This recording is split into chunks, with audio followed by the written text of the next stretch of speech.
বাকনা সীমান্ত বন্ধের দাবিতে বিএসএফকে স্মারকলিপি বিশ্ব হিন্দু পরিষদের।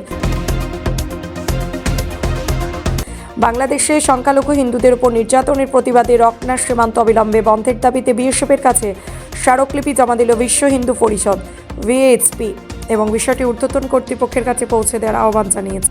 নিধনযজ্ঞ চলছে, আমাদের হিন্দু পরিবারগুলো বাংলাদেশে সংকটাপন্ন অবস্থা, তার জন্য কোনো পদক্ষেপ নিচ্ছে না।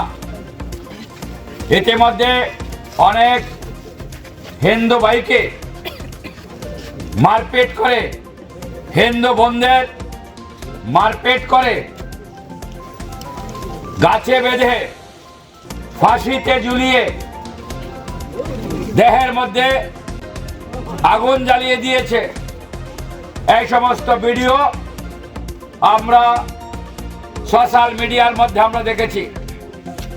গত পরশুদিন একটা মাকে এত প্রচন্ড ঠান্ডার মধ্যে তাকে একটা গাছে বেঁধে বেধড়ক পিটিয়েছে এবং ঠান্ডা জল তার মাথার উপর ঢেলে দিচ্ছে, আমরা দেখেছি। এত বর্বরোচিত আক্রমণ আজকে বাংলাদেশের মধ্যে হচ্ছে, কিন্তু বাংলাদেশ সরকার নীরব দর্শকের ভূমিকা পালন করছে। আমরা তার তীব্র নিন্দা জানাই, তীব্র প্রতিবাদ জানাই। ইতিমধ্যে যদি বাংলাদেশ সরকার এগুলো বন্ধের জন্য কোনো পদক্ষেপ গ্রহণ না করেন, আমরা ভারতবর্ষের